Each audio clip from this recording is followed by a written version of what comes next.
Soldiers speak out. We can tell the truth of what we've seen.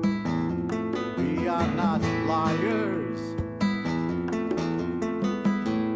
Soldiers speak out.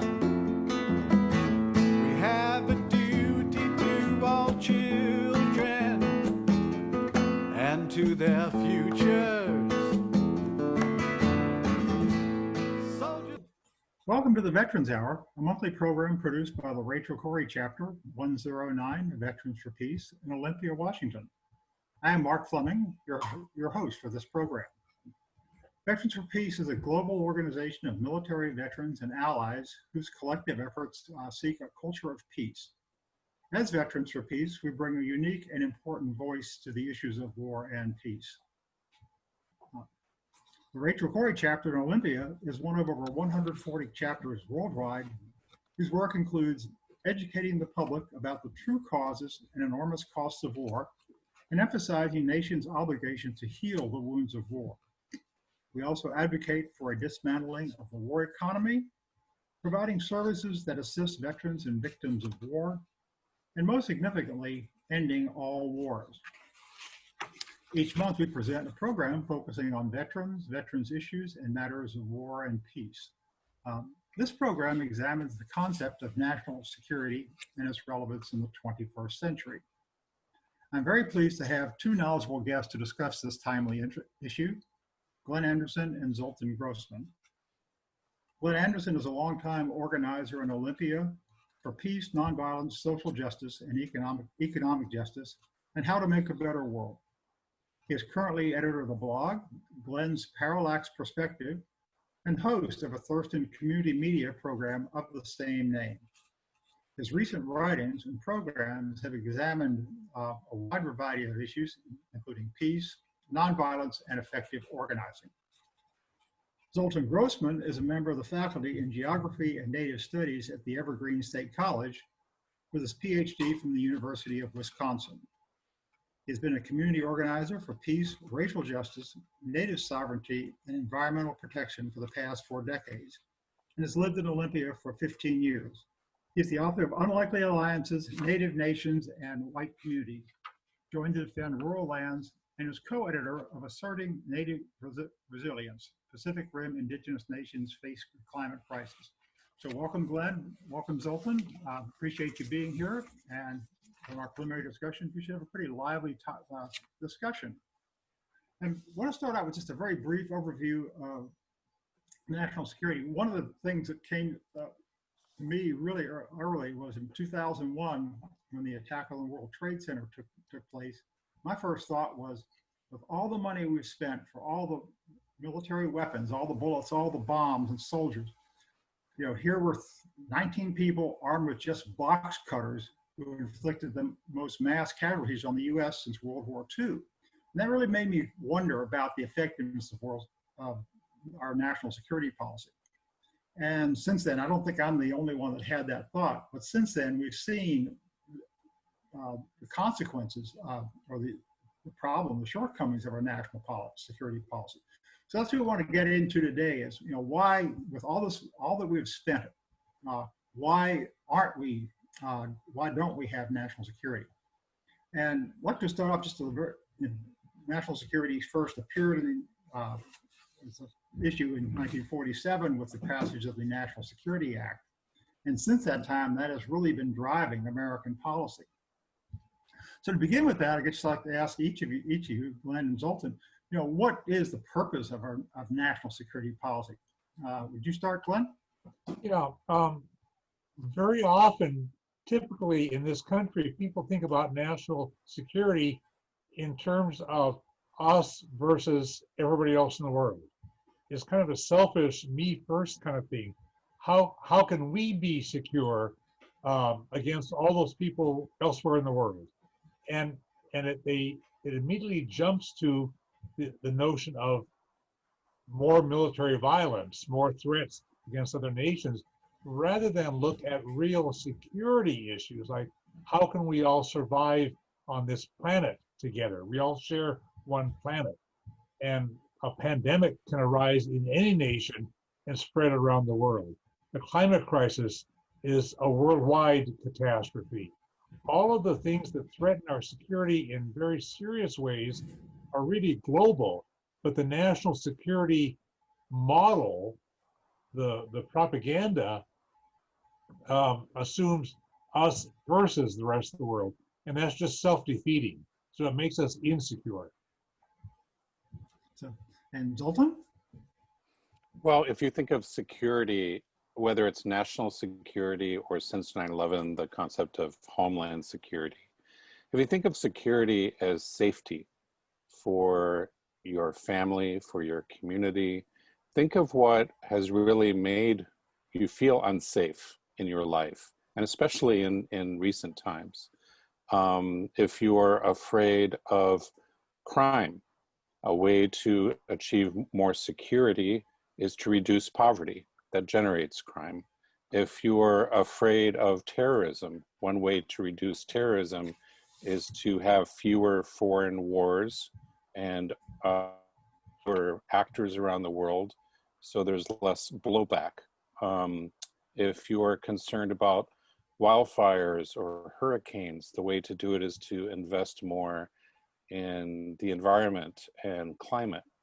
If you're worried about the pandemic, to put more into health than into war machines. So, you know, when you really think about it on a personal level and think of security as safety, what is making us less safe is a lot of poverty, a lot of inequality, a lot of war, and not enough attention to our earth and ourselves as human beings. So we have to rethink security in that way of what it really means to us, rather than how it means to our political leadership or to, I guess, the propaganda that we hear. Yeah, and that'll be the focus of our discussion today, is how it is that with all the emphasis on national security, you know, we still haven't really achieved that kind of safety that you talked about, Glenn. One of the questions I do have is, well, how is our security policy manifested itself? You know, what does it look like throughout the 20th century and into the 21st century? Glenn, you want to take a start at that? Well, the United States, because it has a single-minded focus on what's good for our nation, and not even what's good for the people of the nation, but what's good for the people who run the nation, for U.S. big businesses, and for the geopolitical, militaristic governance of the nation. They focus on military stuff instead of on the kinds of things that Zoltan suggested, and that would really make us secure. So, as you said, Mark, with the 9/11 attacks, it was some guys with box cutters, and no amount of nuclear weapons could have protected us from them. No amount of nuclear weapons could have protected us from the pandemic. No amount of nuclear weapons could have protected us from the climate crisis, and yet we throw our money at more nuclear weapons and more militarism, more bombers, more submarines, more guns, more interventions, overthrowing other nations' governments, all these things that only make the security worse because they don't have that holistic sense that the three of us have been talking about. Yeah, it seems a real focus on militarism and also on, you said, spending on the weapons. And also, was there also not an issue about, you know, we tend to demonize the world, like it's us versus them? I think you said that earlier. Yeah, it's like it's a zero-sum game where if somebody else does well, we think it must be coming at our expense, so we need to keep other nations down. We have to keep other nations poor. We have to dominate them economically, politically, culturally, in so many ways, rather than recognize that we all share one earth and we can share a healthy world if we're willing to share. Yeah. And then I noticed that, Zoltan, when we were talking, you had mentioned the fact that You mentioned you've written the article with Medea Benjamin for was it Common Dreams about the intersection about our military policy and our domestic policy, that we demonize other peoples, other races. Could you comment on that? Yeah, really, our overseas expansion started at home with the conquest of indigenous nations within North America. And when Manifest Destiny, that idea of westward expansion, reached the shores of the Pacific, it morphed into overseas expansion into places like Hawaii, Samoa, the Philippines, then Vietnam, down into Latin America. And I think including the Middle East and Central Asia, and even in the 21st century, it's as part of one process, and it's highly racialized. There's a huge double standard that if there are, white people affected by a foreign intervention, that's something we should pay attention to. But if it's Black and brown people, there's the same kind of double standard that we have at home. And the militarization abroad also reaches back into the homeland in the form of military equipment that's brought back from places like Iraq, armored personnel carriers, and then appear on the streets of American cities fighting against Black rebellion, against police violence. And so these police departments have military equipment. There are surveillance techniques that are perfected in the colonies that are brought into the United States. Torture is used abroad and then becomes something that you find, exposed in the Chicago Police Department. So there's this interaction between our wars abroad and the wars at, and that's something that I think this year with the George Floyd rebellion, and with the pandemic, we're really seeing how interdependent we are on the rest of the world, and how what we do in the rest of the world comes back to haunt us. Yeah, it almost seems like we are demonizing other people in the world, and that's coming back, and the same behaviors are occurring here. We're starting to look at our fellow Americans as the other as well. Yeah, and in a way, these foreign interventions are testing grounds or experiments for social control. And when you look at the prison industrial complex within the United States, it's very much modeled on what has happened in other countries. And we have this whole series of overseas military bases, this whole network of about 800 bases around the world. That started out as the Army forts, within the United States. Joint Base Lewis McChord here in Washington State started in 1917 on Nisqually land. And so we have this network that costs us about $100 billion a year to maintain. And that's supposed to keep the peace in the rest of the world. And yet the targets for actors who don't want to serve, their tripwires for foreign interventions in other countries, such as Korea, and they also usurp indigenous lands in places like Okinawa, Guam, Hawaii. Okay. And so the bases themselves are part of this problem. Okay.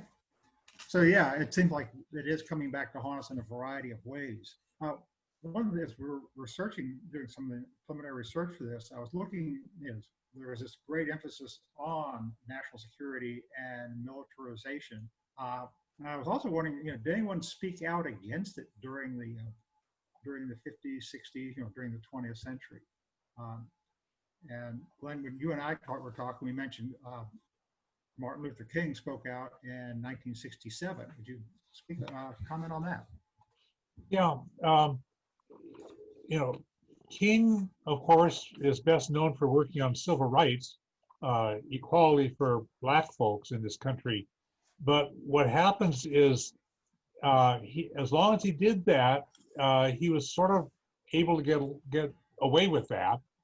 But on April 4, 1967, he spoke at Riverside Church about Vietnam and U.S. foreign policy, and I really do encourage people to read this. It's referred to as his Declaration of Independence from the War in Vietnam, but his Beyond Vietnam speech, April 4, where he said that the civil rights movement really is also in the context of the war in Vietnam, or the war in Vietnam is an example of the kind of racism that happens here. And he said that the U.S. is on the wrong side of the history.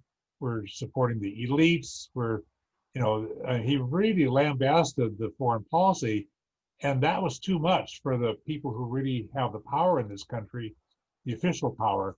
And so it was exactly 1 year after that April 4, 1967 speech when he was assassinated.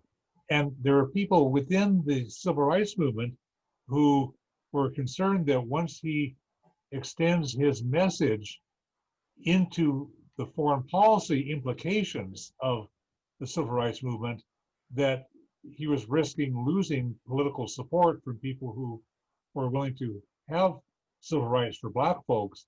But boy, you dare not trample on U.S. Imperialism. And so it really, that speech really not only alienated some people who were kind of liberals, but also really alienated the people who have the official power, and they assassinated him 1 year later. Yeah, so in other words, he was allowed to say some things, but not others. And one of the things he was not allowed to say was to speak out against the militarism. Yeah, and that's when he And crossed the Zoltan, line. And Zoltan, we were talking, you mentioned John F. Kennedy had also made a speech about, spoken against militarism. And I looked that up. It was the American University speech in 1963, which sounds very much like what we're talking about, in the sense that he asked us to rethink how we see the world, how we see our adversary, and how we are going to move toward peace, which, but again, he did not live to actually fulfill that. So it seems like our discussion is very circumscribed.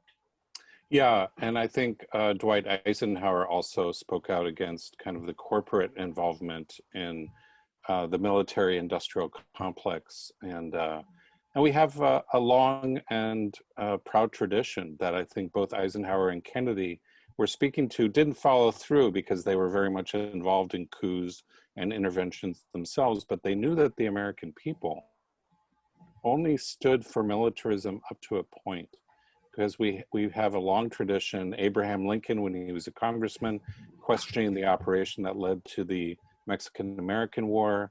Mark Twain, William Jennings Bryan standing up against the Philippine-American War, which was supposed to liberate Filipinos from Spain and ended up colonizing the Philippines and slaughtering many Filipinos. We have Smedley Butler, a Marine Major General, who was standing up against the so-called wars in the banana republics in Central America as simply being muscle men for Wall Street, for the bankers. And so way before the 1960s, way before Vietnam, there was quite a robust discussion in American society. There was a lot of internal critique that we don't learn about in our history books because that's too dangerous for kids to learn. But it's always been there, and there's always been a sense. And you have, even now, presidential candidates of both parties promising the American people that they're not going to go to war, right? Because they know that there's been a Vietnam syndrome, kind of leftover antipathy towards militarism after Vietnam, and now after Iraq and at the tail end of this occurring Afghan war, the American public is tired of war. And this is actually, even though this is a very odd time in 2020, this is also a time when I think people don't have the appetite for a new war against Iran, against China, Venezuela. And we actually see anti-intervention sentiment at one of its highest peaks in my lifetime. Yeah, and if you look back decades, you'll see that the people who've been elected president since 1964, at least, the people who were actually elected president were, by and large, the more for peace than the loser in the presidential races. So 64, Lyndon Johnson campaigned saying, I'm not going to send American boys to Vietnam to fight a war that the Vietnamese boys should be fighting for themselves. So he was the peace candidate, whereas Goldwater was seen as just a terrible hawk. But of course, at the same time, Johnson was actually planning to escalate the war. Then 4 years later, Nixon ran as the peace candidate, saying, I have a secret plan to end the war, whereas Humphrey was following on with LBJ's escalation. Nixon ran as the peace candidate, even though he escalated the war after he was elected. And in case after case after case, we have a number of people who were elected. I won't go through all of them, but most of these were the peace-oriented candidates. Even when George W. Bush ran for president, he got a huge majority of Muslim votes because Al Gore was fanatically opposed to Palestinian rights and just very subservient to whatever the government of Israel wanted. Al Gore was going to do that. So huge numbers of Muslim Americans voted for George W. Bush, who was the peace candidate regarding the Middle East. And then, of course, he betrayed them. And it goes on and on. Even during the 2016 campaign, although Trump says some really stupid things, he also questioned, why should we have NATO? And he opposed, he said some things against the wars, and he said some things against the wars now. So he's kind of playing both sides from Joe Biden, where Trump, although he's just a terribly violent person with a hawkish foreign policy, he wants to get along with Russia. He wants to get along with North Korea, and he wants to stop the stupid endless wars. Although he keeps doing the wrong things on all of those, but at least the rhetoric is out there, and so he was able to run sort of as a peace candidate against Hillary Clinton, who was a notorious war hawk. And there have been a lot of presidential campaigns in between. Yeah. The American people do not want war, but the system keeps giving that to us, even when a candidate runs as a peace candidate. And I think the situation with Iran under both the Obama and Trump administrations is we came very, very, very close to bombing Iran and unleashing a conflagration that would have made the Iraq war look like a mere exercise. And both presidents pulled back at the last minute, realizing that their presidencies would collapse like LBJ's did, yeah. If they actually went to war, because it's so unpopular. And I think especially with this situation of all the multiple crises in 2020, starting with the pandemic, then the recession, then the racial justice rebellion, then the climate change wildfires, that people are realizing we really need to take care of security at home. And security looks very distinct. Our lack of safety is for particular reasons, and our search for safety is more a search for justice and resilience at home than it is fighting over a few little islands in the South China Sea or in the Persian Gulf.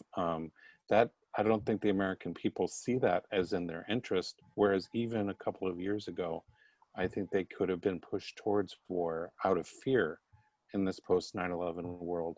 But I think right now the fear is really not taking care of things at home. That's where security is. Yeah. So it seems like there is kind of an inherent sense within Americans not to have these foreign wars. I guess we really have to be pushed into them either because something happens or because the politicians use the fear factor. Yeah, and our nation is not secure when 500,000 people are homeless. Our nation is not secure when tens of millions of people do not have health care. Our nation is not secure when Trump is just destroying environmental protections that used to protect us from cancer-causing pollutants and so forth. Our nation is not secure when Trump and the Republicans are cutting back on anti-poverty programs, causing more people to be hungry and sick and homeless. These are basic security issues for the American people, and military weapons are not the remedy for any of these, and people know that. Yeah. And people are convinced to go to war because of fear. There's a former CIA agent official in the 1980s, John Stockwell, who wrote a book I'll always remember called In Search of Enemies. And that is the idea that in order to justify this huge military budget, this military spending, that the leadership of both parties have brought forth these enemies. There's usually one in Latin America, like, Castro or Ortega or Chavez, and there's usually one in the Middle East, like Nasser or Khomeini or Saddam or ISIS. And some of them definitely tyrants who violate human rights. But in terms of the security of the United States, pose very little of an issue. And so, to kind of identify these enemies as the way to stoke fear, as a way to drive and justify that military budget. And I think in the post, after anti-communism failed to work, and especially after Soviet communism collapsed, there was kind of another search for enemies. Was it Latin American drug lords? Was it Middle Eastern terrorists? And of course, 9/11 settled that question. Right.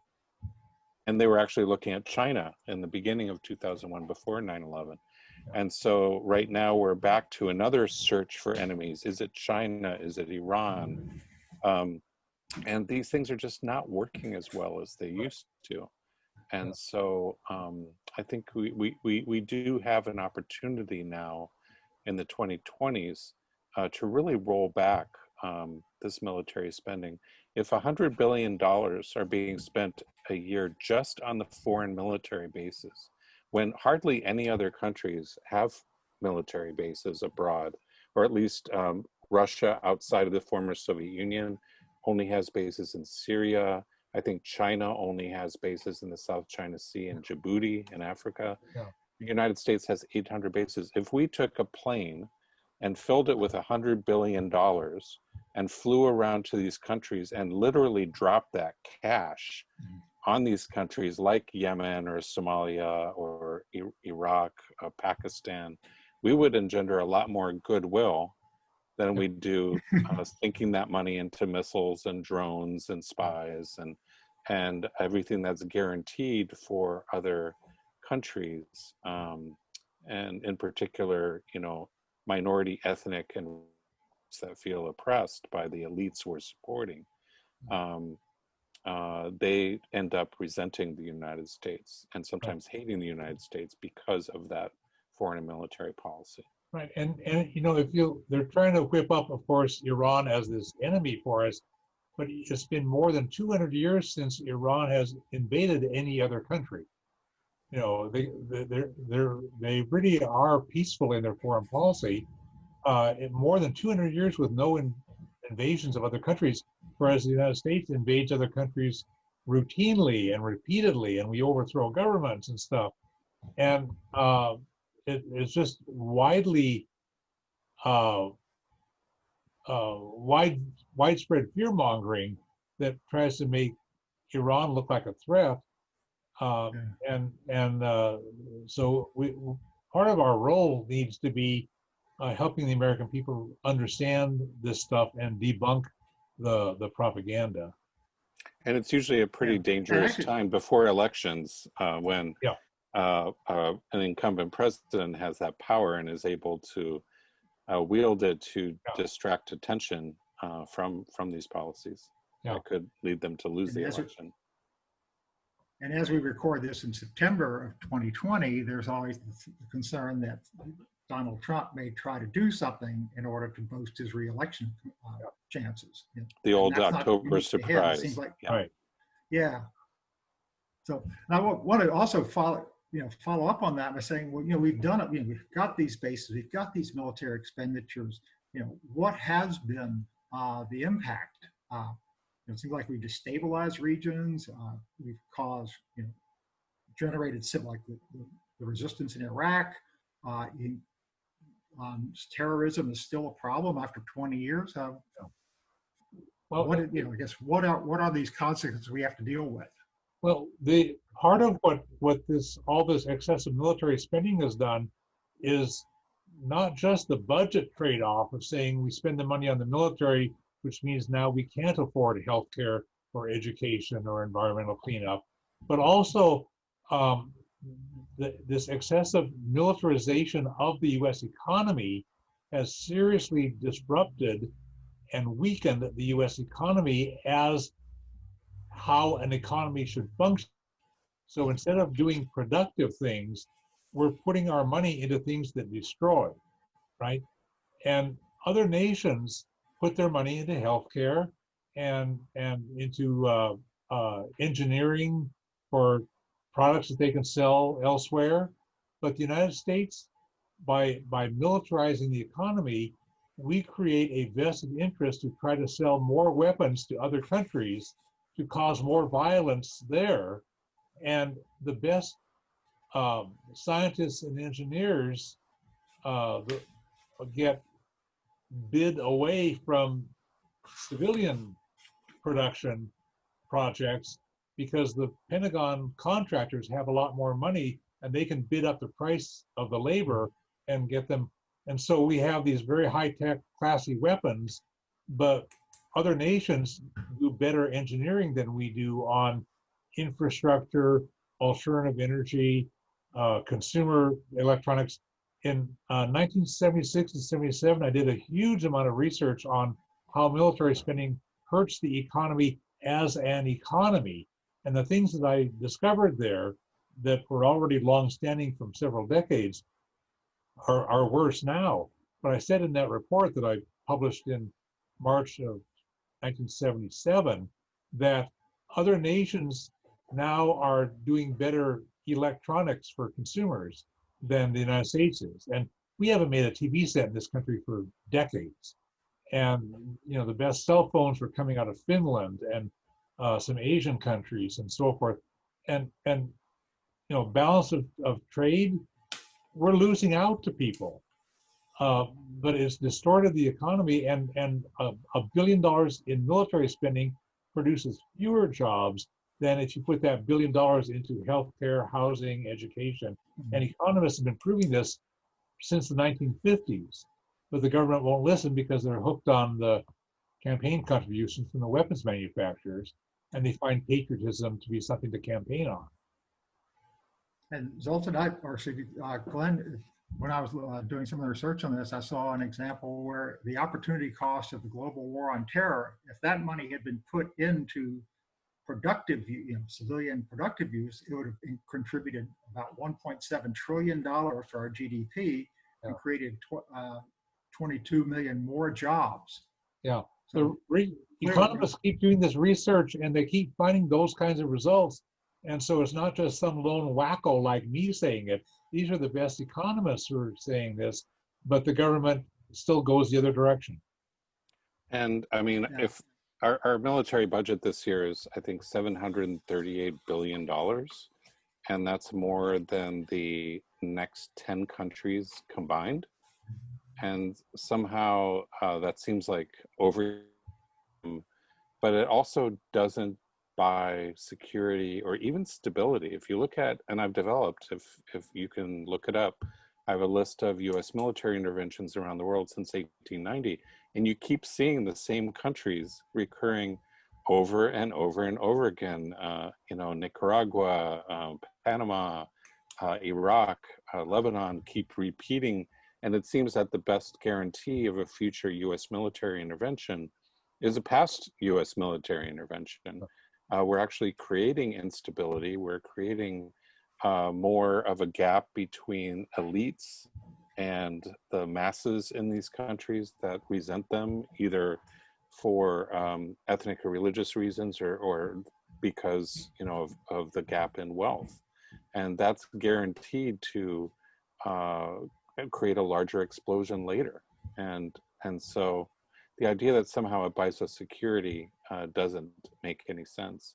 Right. And now we're also, for the first time really, in a lot of people's lifetime, seeing this possibility of the US military being used within the United States, which is actually creating a lot of pushback among the rank and file soldiers and even within the Pentagon brass itself, because they realize that these kind of social problems that have been longstanding, these inequalities within the United States, can't be solved by force.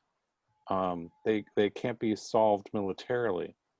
And I think that there's an attitude in the Pentagon: we're for fighting wars abroad and not fighting wars at home. Leave that to the National Guard. But the same holds for wars overseas, wars abroad, that many of them are going into very complex ethnic, religious, economic areas. I'm a geographer, and the first thing you learn is how complex a place is. And when you're an outsider and you don't have any damn idea, any clue of what actually happens within a country. Imagine if some Iraqi general or Venezuelan general was in charge of a so-called peacekeeping operation within the United States and is trying to figure out local politics in your hometown. They're not going to do a very good job. Yeah. And in the same way, Americans abroad are not doing a good job in these countries. And so the same holds true abroad in other countries that holds true within the United States. These situations need to be settled politically, socially, military force, because that just makes bad situations worse. Right. And even like in Vietnam, that was a political situation. The line between North and South was a temporary line, and not to be construed as separate nations.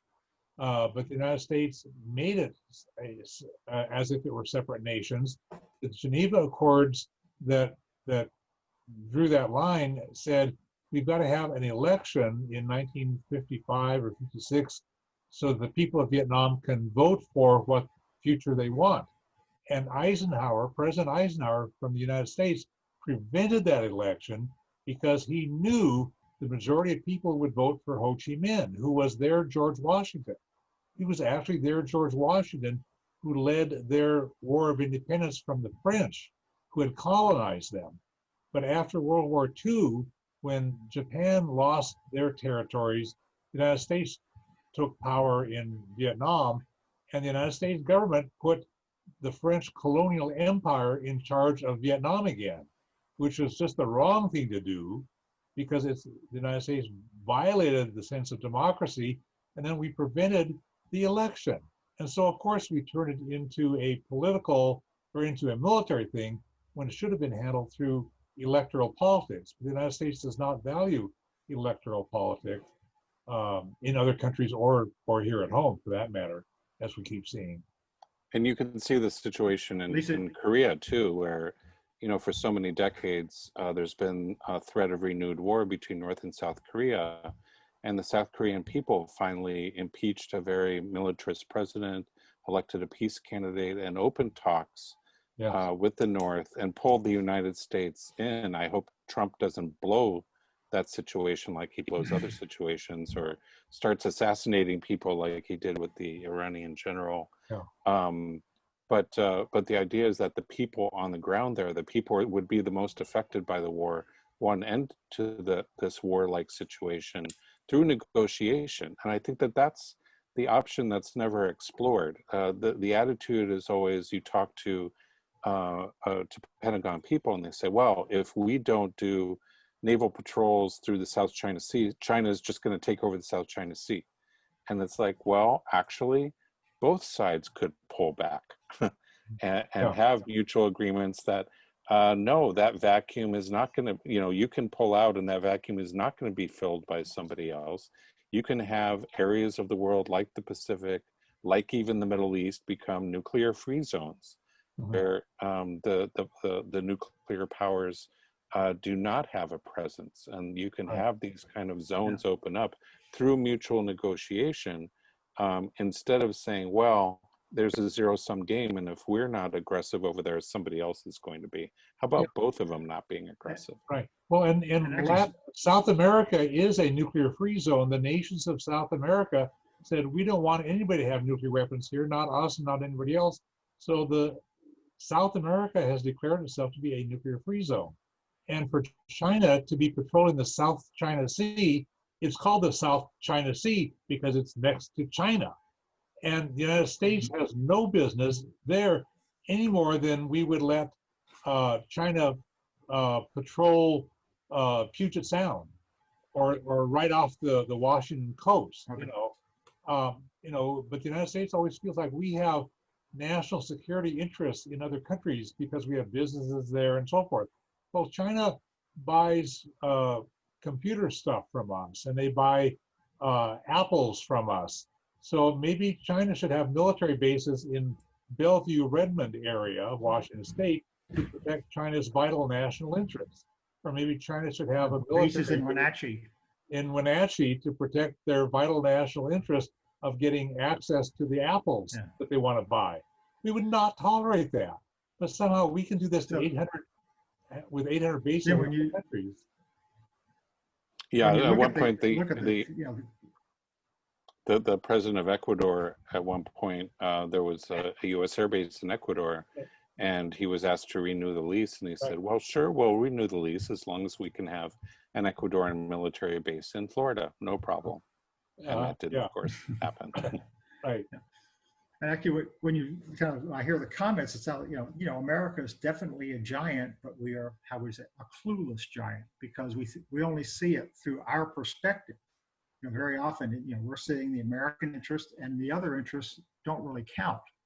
And if you're on the other side of that, that looks very different, and that's where you get the resistance. That's where you get the opposition, and starts building up the resistance. So and this is much worse. This is much worse now under Trump, because he has purged so many people from positions of responsibility in the State Department, where people actually have expertise with other countries and understand what goes on there. And Trump has a huge number of vacancies in the State Department. He's also purged a number of independent thinking people from the top levels of the Pentagon and replaced them with Trump absolute loyalists. So this is now more dangerous under him than it had been when we had more of a professional administration. Yeah, and the adversaries to the United States. Go ahead. Yeah, the adversaries to the United States, primarily, I think these days, Russia and China, like back during the Cold War, maybe for different reasons, but they do carry out, massive human rights abuses, I feel, in neighboring countries, and in Syria, the Chinese, the situation of the Chinese in Xinjiang against the Uyghur Muslims. But what tends to happen is a focus on their human rights abuses, and then overlooking or justifying human rights abuses by U.S. allies that are doing much the same thing, whether it's Turkey against the Kurds, or human rights abuses by Saudi Arabia, by Ukraine, by Croatia, the ones who were armed by the U.S. We don't hear much about their human rights abuses. We only hear about the human rights abuses of the enemy. So there's this argument for humanitarian to stop human rights abuses. That's been the justification for a few wars in Kosovo and Libya, and that just kind of weaponizes the issue of human rights, which should be universally applied to friend and foe, and simply turns it into an instrument of war that creates more suffering and actually ends up not benefiting the people whose human rights were abused in the first place.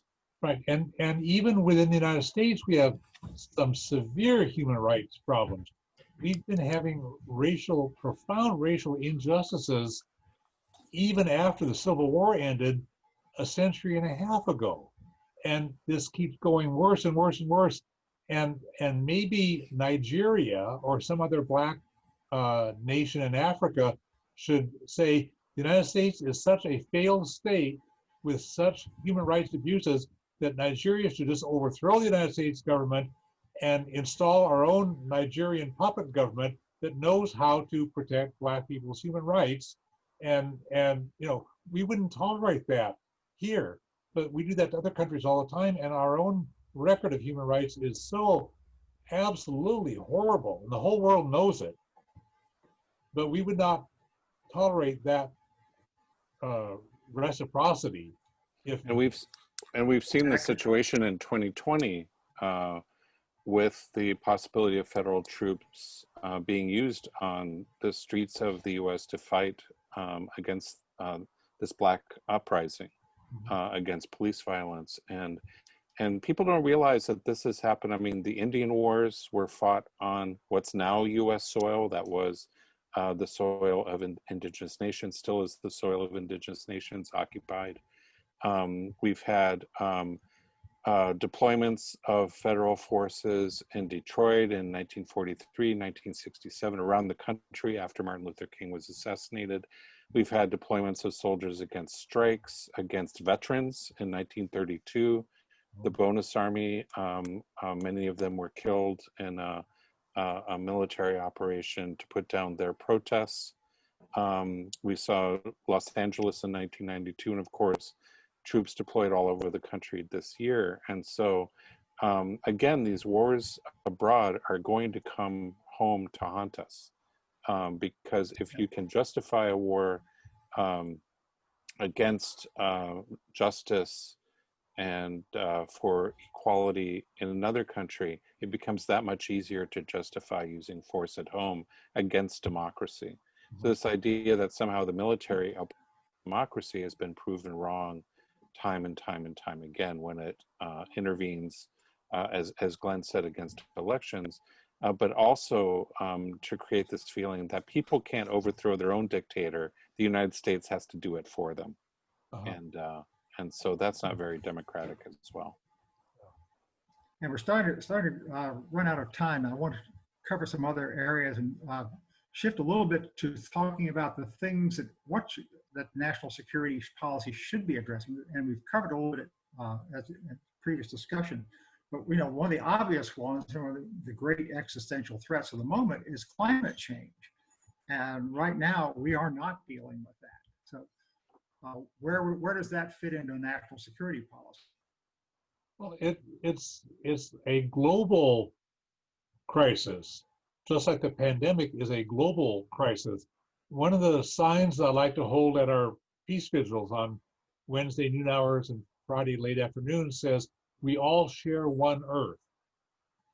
And if we understood that as a nation, that we all share one Earth, then we need to make sure that the environment and worker rights and everything in other countries is sustainable and fair for other people as well as here, and that other nations as well as the United States are able to take care of health problems and environmental problems and alternative energy and all of these things. These are all global things. And like I said at the beginning of this interview, the United States keeps thinking it's a zero-sum game, and if some other country makes some progress, that it's at our expense. We need to solve global problems globally, and that means interacting fairly for the well-being of everybody and not trying to elbow other countries out of the way for us to get an advantage over their wages that their workers get paid, or whatever. So the pandemic, the climate, all these things, let's do some global solutions. But the United States under Trump pulled out of the Paris climate agreement. There's the only nation out of almost 200 nations on earth. Trump made the United States a rogue nation by refusing to do that. He also pulled us out of the World Health Organization. He also is pulling the United States out of the Open Skies Treaty. He's just pulling the United States out of every kind of treaty that he can do because he does not want to validate the viability of other nations or global cooperation. Everything has to be something that he can boss around. And what's interesting is the one agency within the US government, even under Trump, that takes climate change seriously is the Pentagon. Yes. Because they understand, for instance, sea level rise can inundate their ports, their bases. They have seen how, and I don't believe climate change causes wars, but it definitely exacerbates wars, like in Somalia, or Syria, where droughts worsened inequalities and sped up the rural to urban migration, creating kind of a tinderbox social situation. And even Pentagon analysis realized that you add climate change into already tense, unequal situations in other countries, and that makes a difference. And so it is interesting that that this is one area where the Pentagon is kind of apart from the rest of the current government. But if we don't deal with climate change, you know, there's going to be so many more mass migrations, as we've seen with Syrians into Europe or Central Americans into the United States, and exacerbating racism and xenophobia. And so all of these things are interconnected. These aren't separate, siloed issues that we can deal with separately. Right. If you're dealing with war, you have to deal with climate change and vice versa. Yeah. And decades ago, I was talking with the head of the Swedish Fellowship of Reconciliation. He was on a speaking tour through the U.S., and he said that this was decades ago, that the Swedish military, which is actually very huge, they have a big military, but they had, at that time, they were devoting 10 or 11% of their military budget to helping vulnerable nations in Africa and elsewhere deal with environmental problems, because they understood just what Zoltan said, is that when people are not able to live sustainably and do farming and whatever in their home countries because of environmental problems, they're going to become environmental refugees.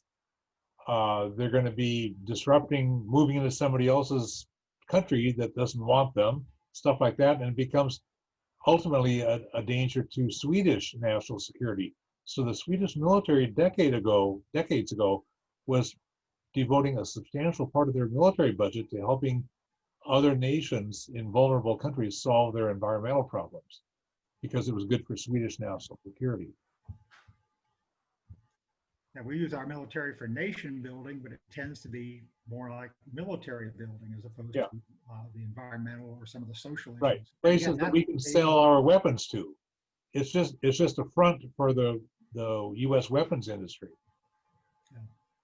And when there are negotiations, even like the negotiations in Afghanistan, they tend to be among the men with guns, and they don't include civil society. They don't include the women. They don't include the elders who are important decision makers in society. They don't include the youth. It's like, if you have a gun, you've got a seat at the table. But that just prolongs the militarization and inequality in those societies. Right. So in the United States, if we're going to solve these problems that are going on in our cities, get the grandmothers together.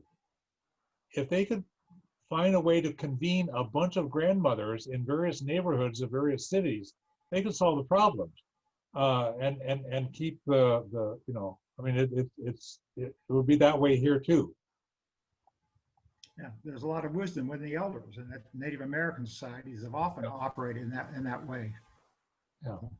And also, some of the other issues that we talked about earlier in the program, you know, poverty, racism, you know, those are all things that weaken us as a nation because we haven't dealt with them. So again, we're only as strong as our weakest link. So if we're not dealing with these endemic economic and racial problems within our country, that limits our ability to present, tell the world that yes, America is something you want to be. Very often other societies have said, yes, we like what America does, but does anybody say that now? Certainly with our response to the pandemic, no one is saying, oh, we want to be like America. No. They don't. No. So we're coming up toward the end of the program. And you've talked a little bit about international cooperation. And I think that brings up another point we want to make, is that if we're talking about building real security, it does involve international cooperation. It does involve working with other people and seeing things from their point of view. Are there any thoughts that you would have on how we can promote that? I like, there is some good people-to-people diplomacy, citizen diplomacy. So here in Thurston County, we have the Thurston Santo Tomas Sister County Association. Since the 1980s, people in our local community have maintained a relationship, a mutually appreciative and respectful relationship with people in Santo Tomas, in Chontales, in Nicaragua. It's not a governmental sister city organization. It's a community-to-community thing. And we need that kind of stuff. So we have people here in this community who really do understand Nicaragua. And we bring people from there up here. We send people from here down there. We do various kinds of interacting. And we need to do more of that, and not just the official city-to-city sister county, sister city things, but real solidarity from communities. And if we did that, we'd have, the Rachel Corrie Foundation has done good work in Gaza for a good number of years now. And they support a soccer tournament, and they do all kinds of good stuff. And we need more of that with more parts of the world, so that we can understand people from these other places, and they can see that there are decent Americans who actually value human rights and our common humanity. Yeah, I'm on the board of the Rachel Corrie Foundation, and if you go to downtown Olympia, you can see the Olympia Rafa Solidarity mural with leaves on a tree that are from community organizations around the world. And that's some of the most powerful kind of people-to-people citizen diplomacy, is women to women, indigenous to indigenous, workers to workers, students to students, and making those kind of connections with people in these demonized foreign countries. And I think, one of the main emotions, I think, in militarism isn't so much aggression, it's dehumanization. And the opposite of dehumanization is humanization. And to humanize people, both who come from other countries as immigrants and refugees, but also people who are living in those countries that are being bombed or attacked, and only their leader is being identified as the enemy, to build those kind of bonds. Right. And we have in the Pacific Northwest large military bases, Joint Base Lewis McChord, Naval Base Kitsap, that are projecting force into the Pacific, and of our own role in our own neighborhood, of how we're playing a role in militarism, and try to scale back some of those operations, to try to understand and have the people who are human beings and are engaged, are part of the military families, understand what is actually happening in all this, because they're lied to about their own safety and about their own living conditions within the military. It's pretty easy to convince them that the military is lying to them about the overall mission as well. Appreciate you both participating, and some really good information. We have information related to this discussion on our website. We'll see some of that information in the lower thirds during the show. So please visit those sites, and thank you very much for watching. Thank you, Mark. Yeah, thanks, Mark. Thanks, Zoltan. And thanks to Veterans for Peace for always being there. Doing good work.